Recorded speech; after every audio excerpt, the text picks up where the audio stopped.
You see on your screen on the top and on the bottom, that's where you can get in touch with me. And the one on top, of course, is the WhatsApp number. The one on the bottom is the landline number where you can call us. Let's very quickly take you through what's happening with the equity markets, and it's a buoyant start and a continuation of the up move that you saw through the week last week. You had the Nifty 50 gain, the most in a week in over 4 years. And that is moving even further, 1.2%. And what is leading to this move is the Nifty Bank, because financial stocks are contributing to a bulk of the up move for the Nifty 50 at this point, 2.3% or so for the Nifty Bank. The PSU banking pack also looking very good. Let's pull up the constituents of both of those indices. You have the PSU banking pack that's up about 2.2% or so. So Nifty Bank, Kotak Mahindra Bank, strong gains of 4% or so. ICICI Bank does not make the top list, but it's up and about as well. IDFC First also gaining about 2.3% or so. Can Bank looking strong, up about 3%. IndusInd Bank, for obvious reasons, is not finding favor in trade today. But everything across the board is looking strong this morning. Let me get our experts on for the day. We've got Saurabh Jain, who is the Equity Head Research at SMC Global Securities, as well as Ajit Mishra, who is the Senior Vice President Research at Religare Broking. Gentlemen, thanks so much for joining me this morning, and pleasure having you on the program. I believe our first caller of the day is in, and it's a great one. In fact, we've got Roy Matthew, who's calling us from Jammu and Kashmir. He's a serving participant, or he is part of the Indian Army. Roy, thanks so much for calling us this morning, and absolute pleasure speaking with you this morning. How can we help you? Sir, I am holding IDFC First Bank at the rate of 83 of 7,000 shares. Okay. What is the future of the shares? Can I hold or sell, sir? Okay. Roy, can you help me with when you bought these shares, and what was the thinking when you bought it? Did you think that you would hold for the long term? Sir, around 2 years. 2 years ago. I can hold for 2 years. You can hold for 2 years. Okay. So yes, let me get your question answered. I will, in fact, go to Saurabh on this question because it's a long-term view that is being sought. Saurabh, there's an up move in banking stocks that we've witnessed today as well as the last few days. IDFC First Bank. A lot of people saying that this is an attractive bank to hold. Valuations are looking attractive, but Roy has bought at slightly elevated levels. What are the prospects for the next 2 years? Hi, good morning, Alex. See, our view is very constructive on the banking sector per se. Yes, you are absolutely right that the valuations are low, considering the fact that in historical context also. The point is that the stock has got beaten down because of the street was disappointed with the last 2 quarterly earnings. But since his view is for next 2 years and the management is quite confident of coming out with the problems they had in the past, I think it is a good bank to hold. I would not recommend to average it out, but at the same time, I would suggest hold on to it.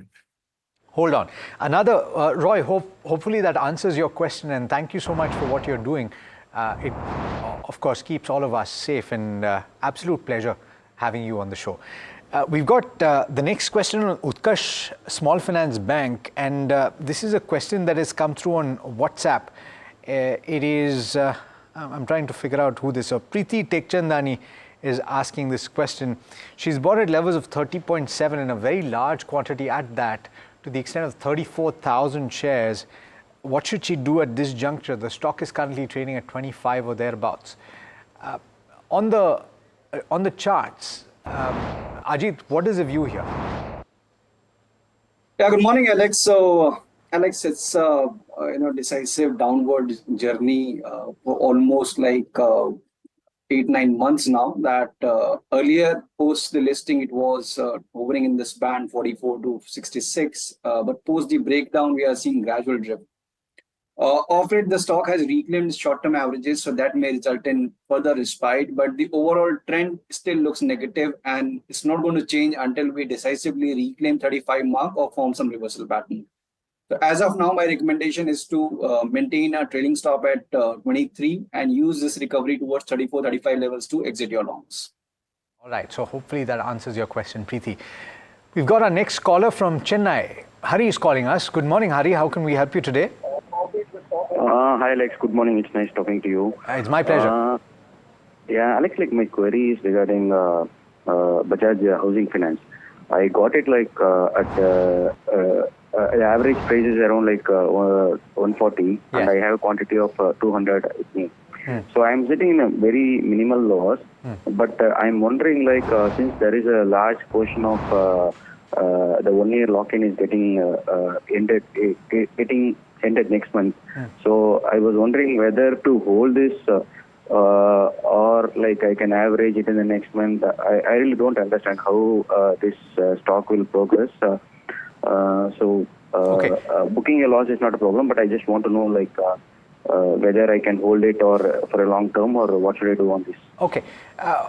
Hari, do you have any other stocks in the financial space that you're holding right now? Yeah, actually, Alex, I do have everything. I have the bigger banks, even the NBFCs also I have few, yeah. I am thinking whether I can exit and go for some other stock in this case. But the thinking was when I'm guessing you bought it shortly after the IPO, is that right? Yeah, exactly, yes, yeah.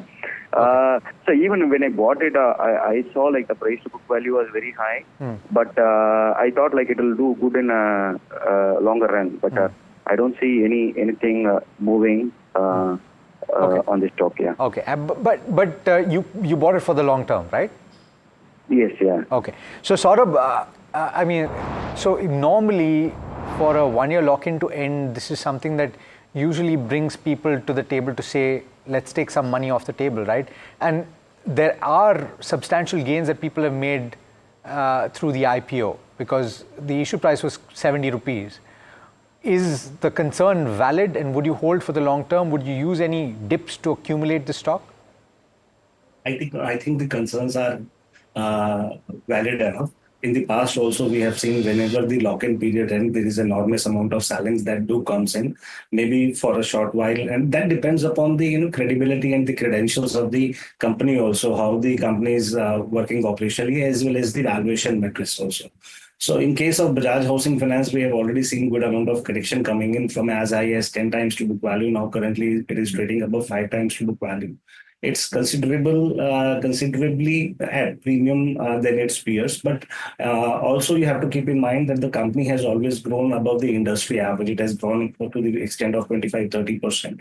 So while the management is good, company is good, long-term prospects are good, but his concerns are valid. And if we want, for the short term, he may sell his holding and buy again after the lock-in period and the sellings resumes. And for the long term, I would say he can stick with it, but he should have a time horizon of 2 to 3 years. Let me ask you this: if he sells incrementally, should he look at Bajaj Finance instead? I mean, he can, but he should have a view of the finance sector, NBFC per se. Now he is betting only on the housing finance. Bajaj Finance is certainly a good option than Bajaj Housing. Okay, better option, yeah. Okay, all right. Let's take the next question. Pramod is writing in from Bengaluru, and he's asking about Sansera Engineering, which he's got an average price of 1,500. Should he average his holding right now? Is the question. Ajit, on the charts, I'll come to you on this one. The stock is currently trading at 1,235, and so it's not a very substantial loss to his holding because he's got only 50 shares. But should he buy more at this current juncture? So Alex, we've seen a decent correction from the record highs. The stock retraced to the neckline area of his previous consolidation range, and now we are seeing gradual recovery. Yes, this recovery can further strengthen once we cross this barrier of long-term averages around 1,300 levels. So if, let's say, its view is short-term, definitely you can consider adding to this position. But at the same time, we should be very strict with their stop losses. Now, just in case if the stocks fails to hold 1140 area this time, probably this correction may resume again. On the upside, 1400, 1420 would be the zone where he can think about liquidating at least half of its position and trailing the stop loss to 1380 area. Okay, all right. So that's the view on Sansera. Ram Prabhu is calling us from Andhra Pradesh. Hi, Ram Prabhu. How can we help you today? I have a Visaka Industries shares. Bought it some 10-12 years back, about 2,500 at 119 rupees. Okay. So what is the future of this company? Should I hold it or sell it? Sir, can you actually tell me about this company, because I'm not very familiar. I see that it's engaged in manufacturers. No, yeah, it is a Visaka Industries. It is a Hyderabad-based organization. Manufacturing asbestos sheets, asbestos cements, and polyester cements and other preparations. Recently, they had a textile industry also. Visaka Textiles spun owner. And now the second generation is taking up this company to auto electric ancillaries units. Okay, but so it's a very small company. So in the asbestos. Yeah, I get that, and you are in asbestos industry. Yeah, and you're Andhra Pradesh based as well, so you probably came across the company there. 550 crore market capitalization though, Ram Prabhu. I'm just wondering if there's a larger company that you can invest in. Why did you choose this? In 12 years you've held it. Yeah, actually I got it in the initial stages from the public offer. Then later I have added to it, and due to my job pressure I could not able to focus for a longer time on this. This is a fair point. So now when I saw, Yeah, so now you want to know whether to exit at a loss and deploy your funds elsewhere, what is the future of this organization? Yeah. Got it. Yeah. I'm not sure if Saurabh is going to have a view on this. To be absolutely frank, Ram Prabhu, you may be closer to this company because you're based there, so you will be better aware than all of us. But what should the strategy be here, Saurabh? If you have a view on Visaka Industries, then you can give that. But if not, do you sell at a loss? Do you deploy it elsewhere? There are a lot of prospects right now. I think difficult to give view on this company. As you've already said, it's a 500 crore market cap company. But if you look at the valuation, it's close to 0.7 times to book value. And in the last 2 quarters, it is making loss. But since it is a very old company, and and looking at the valuations also, I think some kind of a cyclicality is there in the business. He can hold on to it. Okay, there's some cyclicality, and you seem to have done your research, Ram Prabhu. So if you're studying the financials, please continue to do so. And I understand that there are pressures and pulls on your time, but then if you are more aware of the company than our experts are, then you should continue to study the company and take a call based on that. All right. The next question is on Swaraj Engines, and this is for a period of 2 to 3 years that a view is being sought. Arjun is asking, he's writing in from Bengaluru, he's got 4 shares that he's purchased at a price of 3,500. Saurabh, on the fundamentals, would you hold on to this? Yes, again, this time around also, I think the agri economy is doing good, and the company makes engines for the tractors, and especially the tractor segment is looking quite good. So in my sense, I think it should be a good hold. You should hold on to a stock. Okay. All right, so it's a hold on Swaraj Engineering. Purna Sai is calling us from Andhra Pradesh as well. Hi Purna Sai, good morning. How can we help you today? Good morning, Alex. I'm holding the Kalyan Jewellers, sir. I would like to know about technical, sir. Okay, so your voice is not coming through very clearly, but I understand your question. So Kalyan Jewellers, you bought at levels of 416. Just very quick answer. Is it short term or long term that you're seeking? Short term, sir. Short term, all right. And you're making a profit, so you're wondering whether to book, I'm guessing. Ajit, he's making a small profit here. The stock is up at about 4.5% in trade today. Does he take money off the table? So Alex, my recommendation would be to trail his stop loss and let this profit inch higher, because we have a hurdle around 500 mark, which is very close to the current area. Once we break this barrier, then probably 530, 540 is also something that the stock might test. So with trailing stop loss at 480, he can continue to hold his position. And once we cross this 500 barrier, he can trail his stop to 490 area and wait for 530, 540 as a positional target. Okay. If I'm not mistaken, okay, so that's the view on Kalyan Jewellers. If I'm not mistaken, auto is not doing particularly well in trade today, and there's quite a swath of the market that is doing incredibly well. So in that context, there you go. So it's more or less flat. Auto ancillary player, you may not have heard about this, but it's an interesting company, Gabriel India. And we've got Rajiv from Mumbai, who has bought 200 shares at a price of 500. So he's in the green right now, and he's seeking a short-term technical view on this one. Ajit, I'm coming back to you on this. Should he book at this point? Alex, we should definitely hold, because we have very limited or a handful of stocks, in this market which are trading at their record highs. And Gabriel is one such name that after spending almost like 6-8 months under consolidation in a broader range, close to around 550 to 400 was the range. It managed to surpass the upper band of late with strong volumes and price action. So this indicates a possibility of further up move towards 680 to 720 area. So he should definitely hold. Now his trailing stop loss should be at 550 on the closing basis, and he can wait for the targets. Great. All right. The stock is up and about 2% in trade today. So hold is a recommendation with a trailing stop loss. Aditya is calling us from New Delhi. Hi Aditya, good morning. How can we help you today? Aditya, can you hear me? All right, we seem to have lost it. Oh, okay, Aditya, please go ahead with your question. So I'm holding 100 shares of Bharti Hexacom at an average price of 959. Right. Just wanted to ask for whether I should continue to hold or look to book profit. Do you have a long-term view on this? Did you buy based on the fundamentals? Yes. Okay, so you're not in a hurry to sell, right? No. Okay. So Saurabh, on the fundamentals then, Bharti Hexacom, he's holding on with sizable gains at this point. Should he take some money off the table or continue to hold? I think the outlook remains optimistic since Bharti Hexacom works in a limited circle. It has a well room to increase its average revenue per user and the profitability, and the market is pricing well in that, and that is the reason the stock is gaining traction. My sense is if he is looking for long term, he should hold on to it.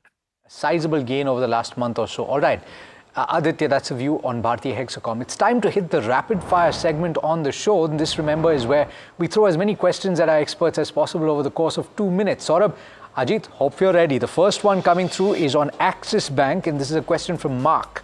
He's bought at levels of 1,002 rupees per share, and he's looking for a 3-month view. Should he hold or sell? Ajit? Hold and maintain the trading stop at 1,080 for positional target of 1,180. Okay, oil marketing companies in focus. IOC is the name of the counter. 151 is the buy price. We've got Nidhi from Ambala who's got 1,900 shares. She's wondering whether to hold for the period of 6 months. Ajit? Hold now. The trailing stop should be at 120 and around 145 she should review the position. Okay, fundamental view is being sought on RBL Bank. Jai from Bengaluru wants to know whether she should buy at this point. Saurabh? Sell. All right. Ambuja Cements is the name of the counter.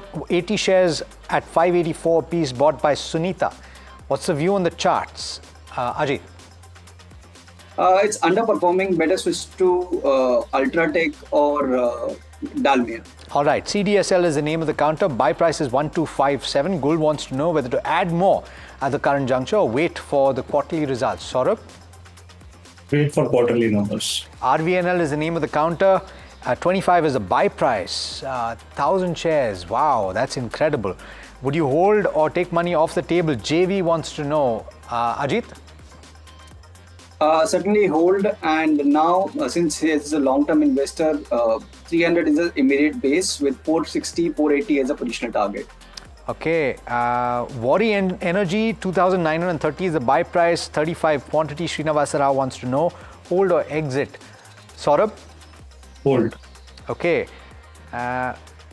Arun Kumar from Udupi wants to know about Kfin Tech. His buy price is 1,546. 29 quantity, 2-month time frame. Ajit, what's the view? Hold 1,050 stop, 1,300 target. All right, fantastic. Gentlemen, thank you so much for joining in, for answering all the questions that you did. Pleasure as always having you on the program. All right, and that brings us to the end of this edition of Ask Profit. It's been an absolute pleasure bringing it to you. We've discussed a lot of stocks. Hopefully, that has benefited you. Do stay tuned. Lots more coming up on NDTV Profit.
Small and mid-cap, particularly in the last 4 years, because of retail flows, have become very exciting space. 35 to 38% of all the mutual fund flows goes into small and mid-caps. It is almost 1/3 of the market.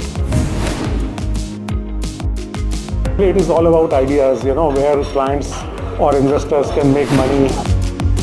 Catch all the action on NDTV Profit. There has been some slowdown in corporate earnings and prices have corrected, valuations have corrected.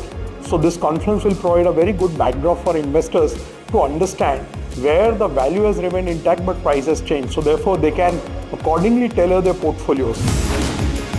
Catch all the action only on NDTV Profit. Catch the action on NDTV Profit.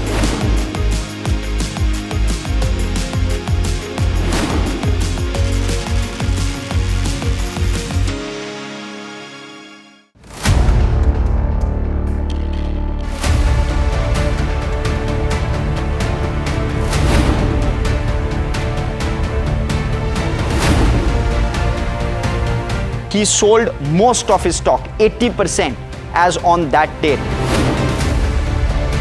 We have requested the management to come and speak to us. They asked us, what questions will you ask? We've sent it to them. They don't want to answer it, so then let's put it to our viewers as well. 7 key questions, right? How is it that 2,000 crore goes unnoticed by all of these auditors? Is seeking more information on the trades and the all the transaction which has happened from the exchanges, both NSE and BSE. The Reserve Bank of India's supervisory officers, they are seeking compliance reports on their foreign currency borrowings by these banks. The DSS is actively engaging with the Reserve Bank of India to sort of ensure the thorough examination of the matter.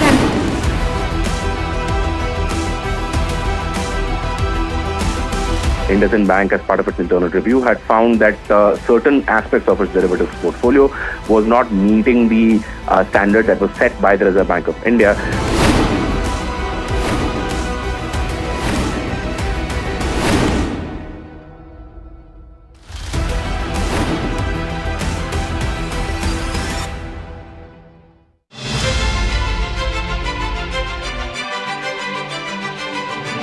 Very, very warm welcome to you all for this NDTV Profit conclave, which is themed on Viksit Bharat.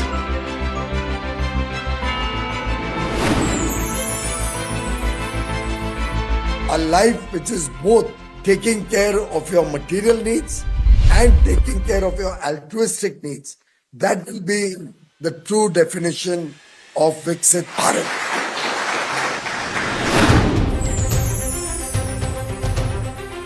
In my view, we are already out of that slowdown. For every unloam, you have to have vilom.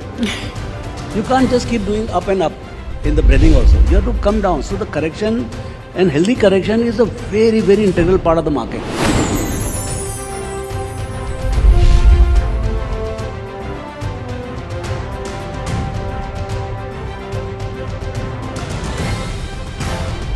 The private capital expenditure, from where I sit, I see that private capital expenditure is happening. Any tariff coming on Indian goods will be passed on to American consumers, and Indian companies will not be affected. We feel fairly good about the fact that we can compete with various folks. Actually, instead of Viksit Bharat, we should call it Re-Viksit Bharat.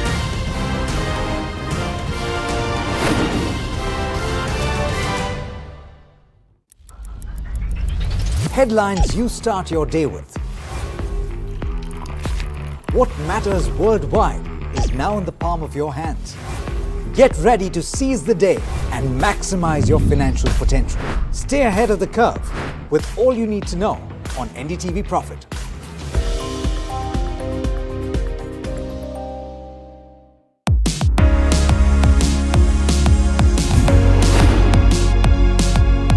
Small and mid-cap, particularly in the last 4 years, because of retail flows, have become very exciting space. 35 to 38% of all the mutual fund flows goes into small and mid-caps. It is almost 1/3 of the market. It is all about ideas, where clients or investors can make money. catch all the action on NDTV Profit.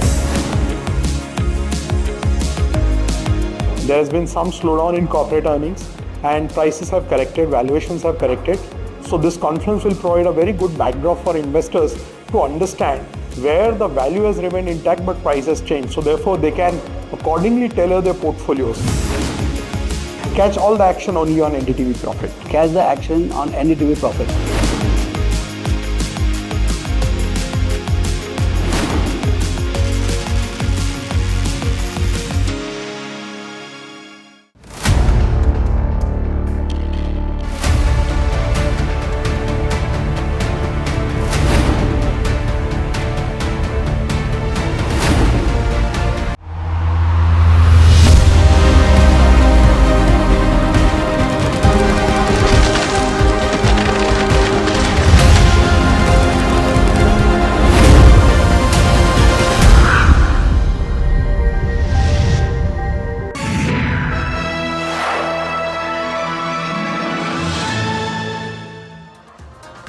Hello and welcome to Know Your Company, that is KYC, a show designed to give regular investors powerful, actionable insights into the fundamentals of a single listed company every day. So today's company that we're talking about is Samhi Hotels. What happens with this one is going to be interesting because clearly if you talk about Samhi Hotels, the key question that we ask over here is it slowing or growing? Now, to get you more details in terms of the company, firstly, a prominent branded hotel ownership and asset management platform in India. They've raised nearly almost 1300 to 1400 odd crores through its maiden IPO, and the company was listed in September 2023. Now, 8 hotel operator brands is what they have. And if you talk about the operator brands, you have Courtyard by Marriott, Sheraton, Hyatt Regency, Hyatt Place, Fairfield by Marriott, 4 Points by Sheraton, Renaissance, as well as Holiday Inn Express. Overall, if you talk about the total number of hotels, it's a portfolio of almost 28 of them. And in terms of their portfolio, the breakdown is between upper scale and upscale, which is around 30% of their portfolio. Upper mid-scale is around 40%, and the remainder is mid-scale, which is around 30. So that breakup between the three is in that range of around 30 to 40% as we speak. Overall, they have almost around 1,682 keys, and these are 8 hotels in that upper upscale and in the upscale portfolio. If you talk about the upper middle scale, which is 15 hotels, they have around 2,250 keys. And if you talk about the mid scale, they have 12 hotels with nearly 1,730 keys. So that's the numbers that we are working around with. So clearly, the highest one in terms of number of keys is in the upper mid-scale segment of the company. But now let's understand what are the rating parameters that we are using this time around with regards to where Samhi Hotels goes. Firstly, we will talk about the income statement. Mahima will shed some more light on that one. Along with that, we'll talk about the balance sheet, how strong it is or not. The cash flows are very crucial over here, taking into consideration the expansion plans that Samhi Hotels has from here on. And the profitability number is key. You talk about the shareholding, where to understand, it's a mainly FI, DII driven company, so there are no specific promoters that are running a Samhi Hotels. But what's happening with the FI and DIIs is going to be crucial. The street credentials, valuations. Now, valuations over here will not give you a P, but we'll give you an EV by EBITDA, taking into consideration a few of the parameters. You're talking about the street coverage, as well as the outlook that the analysts hold on this one. So these are the parameters that we will be rating Samhi Hotels with. But first up, let's look at the income statement. Let me also get in Mahima to get us more details. Mahima, welcome. And firstly, the income statement, if you talk about the top line, the margins and the profitability, what is it telling you? Right. So it's painting a good picture, definitely, in terms of the total income for Samhi Hotels. The 3-year CAGR has been around 76%. 9 months FY25, the numbers stood at around 826 crore, which was around 979 crores in FY24. For EBITDA, the overall 3-year CAGR has been around 166%. So good growth there as well. 9 months FY25 numbers stood at 313 crore. Margins have improved from 29.4% in in FY24. This is consolidated margins to 36.2% in 9 months FY25. And net profit, so the company has become profitable now in 9 months FY25. FY24, there was a loss of around 235 crore, which is now been a profit of around 39 odd crores in 9 months FY25. In terms of operational metrics also, the overall RevPAR, which is revenue per available room, has been on an upward trend. If we see the quarter-wise performance, the RevPAR in Q3 had a growth of around 15% YOY, before that it was 16% YOY, and so on. So the RevPAR overall has always shown a double-digit growth in the past few quarters. In terms of other operational metrics, where overall operating rooms stand at around 4,939, the occupancy overall in 9 months FY25 stood at 74%. The average room rate in 9 months FY25 was 6047, that is 6,047. And in terms of their portfolio divided into domestic versus international, the overall portfolio, the domestic mix stands at around 79% versus that of 21% in international. And the upper and upscale hotels, the ratio is around 66% in domestic and 34% in international. In terms of segmental performance, like Hiral mentioned earlier, there are 3 different segments in which the hotels operate. The first one is upper upscale segment, where the occupancy is stable, the average room rate and RevPAR are on an increasing trend. 43% of asset revenue for Q3 FY25 came from the upper upscale segment, and 34% of this revenue came from food and beverages. In terms of upper mid-scale, the occupancy is stable. Again, ARR and the RevPAR are on an increasing trend.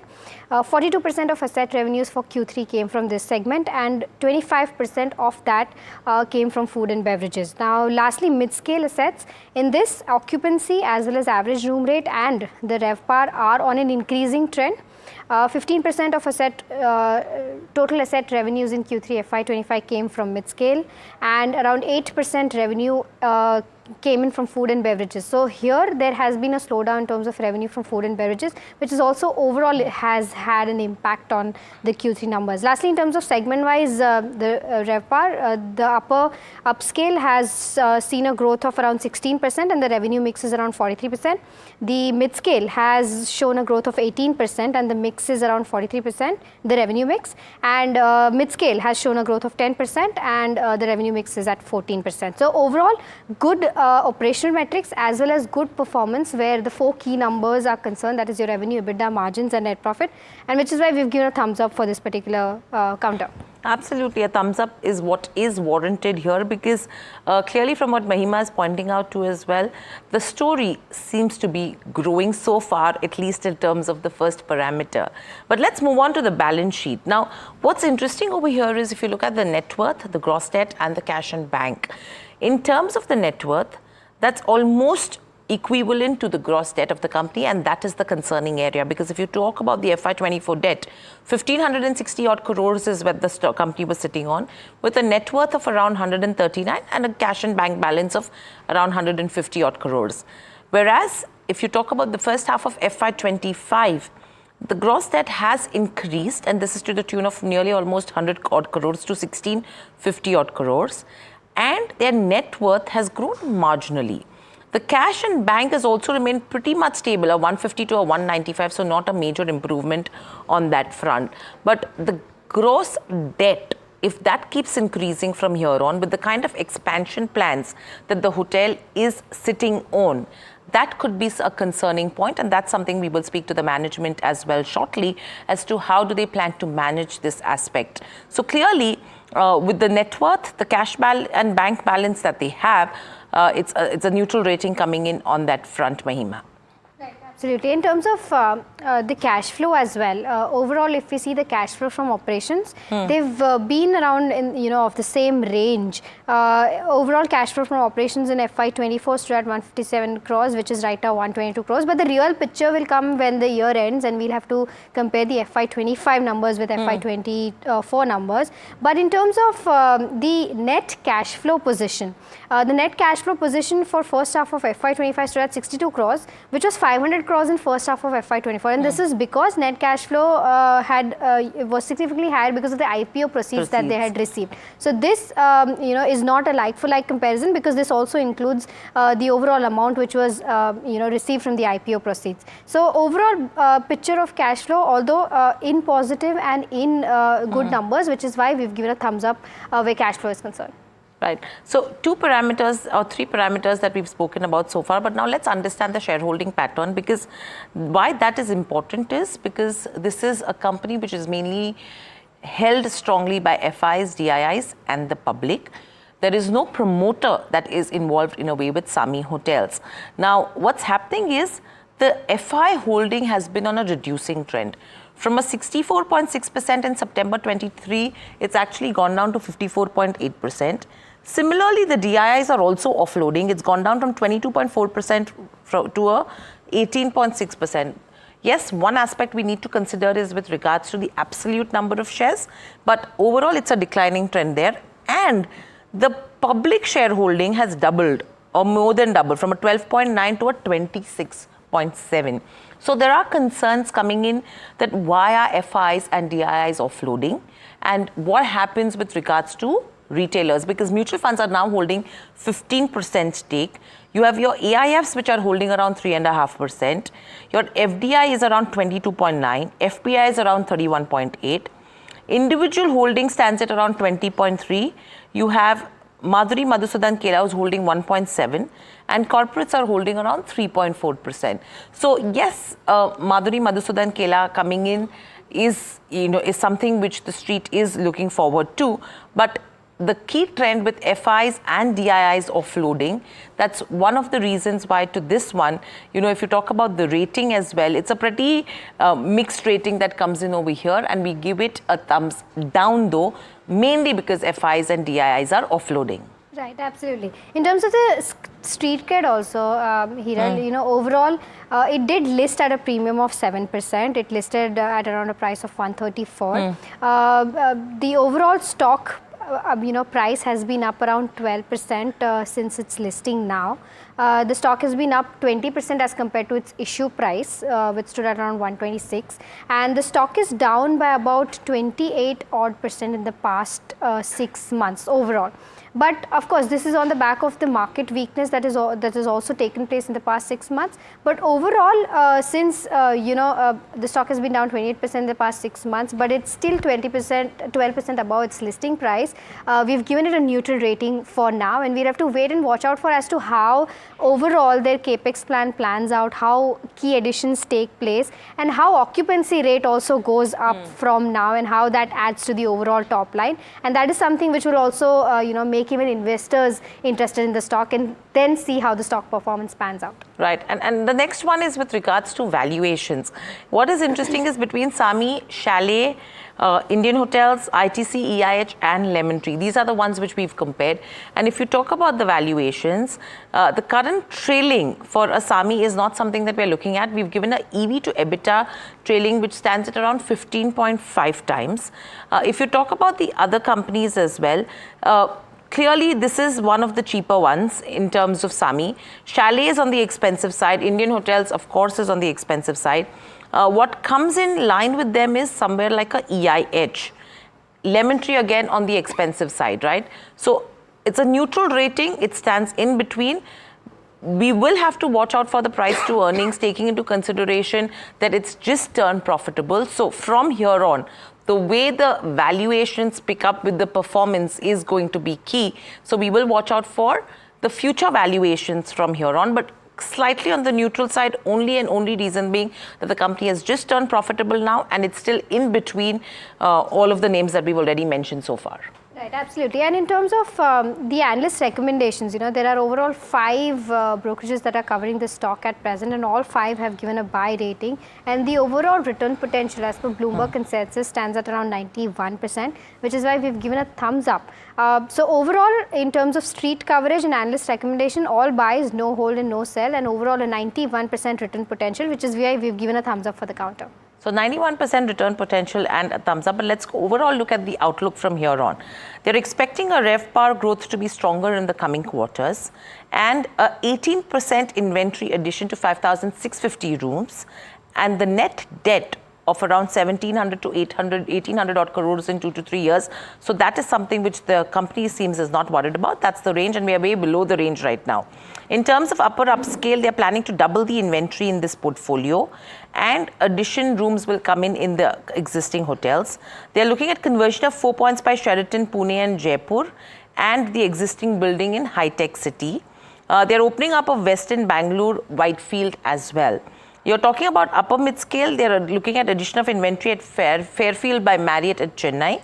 And in terms of mid-scale, they're growing Holiday Inn Express portfolio and openings in Greater Noida as well. So that's with regards to the overall outlook that the company has given and in terms of the guidance. But let's quickly look at the rating performance. If you talk about the final rating performance, it's a 5.5 on 8, where income statement is a up, cash flow is a positive, shareholding is a downer, balance sheet is a neutral. So these are the 4. And street coverage outlook, again a positive, valuations and street credentials, a neutral. So taking all of this into consideration, it's a 5.5 on 8. But the caveat being over here, that when you're looking at the kind of guidance that the company has, the kind of capex that they're looking at in terms of expansion, how that will turn around into a higher rating from here on. In fact, now let's welcome in Ashish Jakhanwala, Chairman and Managing Director and CEO at Samhi Hotels. Ashish, good morning and welcome to the show. I mean, I'm sure you've heard the entire conversation we've had, and we've actually dissected Samhi so far. But let's start with your overall outlook in terms of the growth that you're looking at from here on, in terms of your top line and bottom line, because that's an aspect which has been absolutely strong. So thank you for having us on the show. So when you talk about growth, it's important that we split it into 2 buckets. One is same store, and the other is growth coming because of renovation, rebranding and inventory addition. We've always stated that I think given the fact that most of our inventory is in tier 1 office locations, we expect the total revenue growth to remain high single digits to early double digit. So that's only for the stable hotels. If we add to that the impact of the rebranding, renovations and inventory addition, we do expect to maintain, I would say, mid to high teens total revenue growth over the next 3 to 4 years. For your revenue per available room, Ashish, Mahima also joining in, you know, the entire trend has been that it has grown in double digits. Going forward, how do you expect that trend to pan out? Do you expect, because right now in Q3 it was a growth of around 15% YOY, but it has been 20% before as well. So do you think that, you know, percentage of growth will increase? And then how do you expect your top line to pan out, let's say by the end of FY27 from a longer term perspective? So I think, as you know, total revenue in hotels, comprises of 2 parts, RevPAR and what comes from other sources like food and beverage. So if you talk just RevPAR, which is largely room revenue, we remain fairly upbeat. We think that the company should be able to maintain a double-digit RevPAR growth on same set of hotels. I think it's really important to clarify that in several portfolios, when you see the RevPAR growth, it's not same store, and there are additions and deletions in the portfolio. So for the same store assets, we think we'll maintain a double-digit RevPAR growth. I would say about 13 to 14%. Total revenue growth, as I will repeat, that for the same set of hotels, we expect it to be around, as I said, high single digits to early double digits, because we have seen that the room revenue growth is higher than what we see from other sources. So there is some bit of a diminishing impact of food and beverage and other sources on total revenue. So that's how I split the total revenue growth in the portfolio. Right. So, okay. So from here on, if you have to talk about whether the company will remain in the black, what's the trajectory looking like? Because you have turned profitable. You think this is something that will continue, taking into consideration your expansion plans that you have? Yes, absolutely. I think one area where we have no doubts about is the fact that the turn to profitability is consistent, it's sustainable, quarter on quarter and through the years. So there is absolutely no doubts in our mind about remaining a profitable company in future. In terms of growth, it's important to note that all of our growth is funded from internal accruals and internal cash flows. So we don't see the gross debt really increasing in the portfolio. So what's really happening is that the free cash the company is getting, it's deploying that for creating growth for itself. And because all of our growth is really quick, I would say capex to revenue conversion, you would see the impact of that coming down to the bottom line. So you will see both net debt to EBITDA number and the profitability number improve year on year. That's something that we are fairly well certain about. Ashish, in terms of the FIs and DIs holding, we've seen that they have been offloading stake. You must be having conversations with your investors. What are the conversations looking like, and why do you think that they're offloading? So first of all, I think a part of the FII stake reduction is on account of the sale by some of our pre-IPO investors that happened last year. I wouldn't really classify that as FII sellings. These are investors who were in the company for the last 10, 12 years, and they had a lock-in for 6 months, which expired last year. So FII reduction from 64.6 to 54.8 was largely on account of some of the pre-IPO investors exiting. We haven't really seen any concerning trend with respect to our public holders really selling the stock. So that's my view on the FII. And honestly, quarter on quarter, investors are revaluing their portfolios. But some of the big investors that we have in our portfolio, we continue to have conversations with them. We don't see any trends which are concerning to us.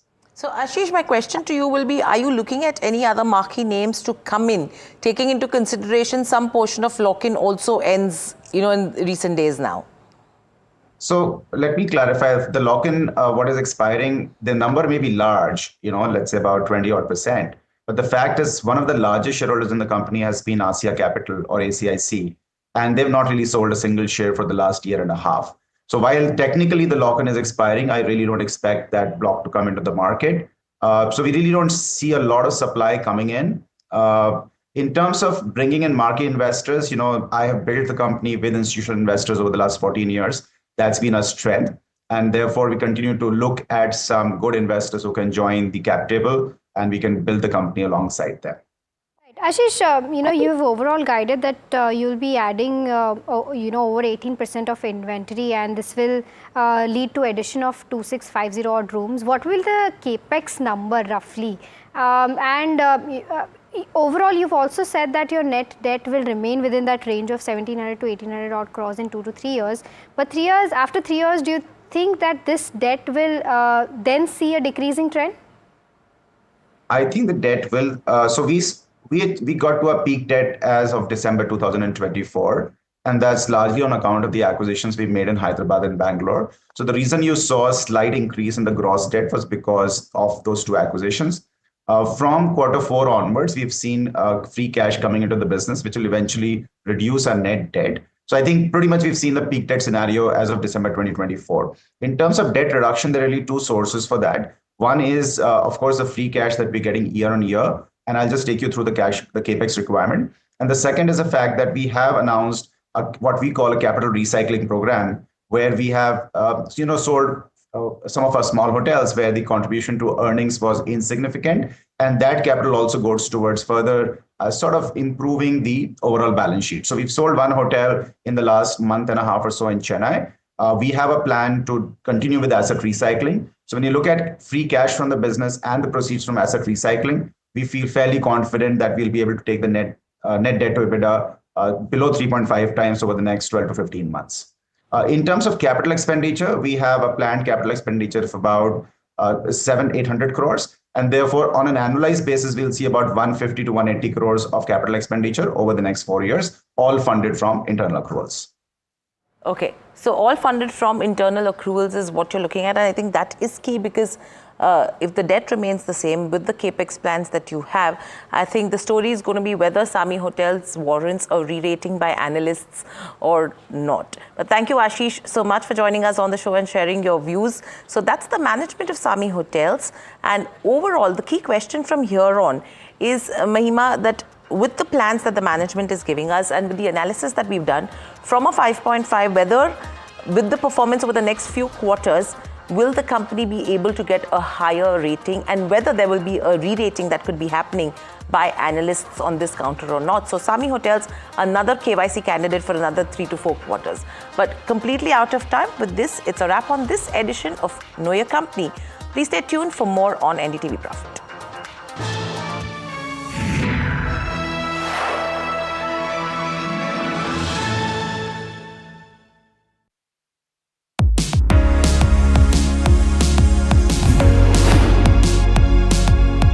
Small and mid cap, particularly in last 4 years, because of retail flows, have become very exciting space. 35 to 38% of all the mutual fund flows goes into small and mid caps. It is almost 1/3 of the market. It is all about ideas, where clients or investors can make money. Catch all the action on NDTV Profit. There has been some slowdown in corporate earnings and prices have corrected, valuations have corrected.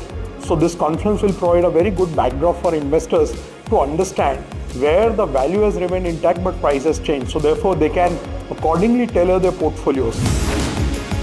Catch all the action only on NDTV Profit. Catch the action on NDTV Profit.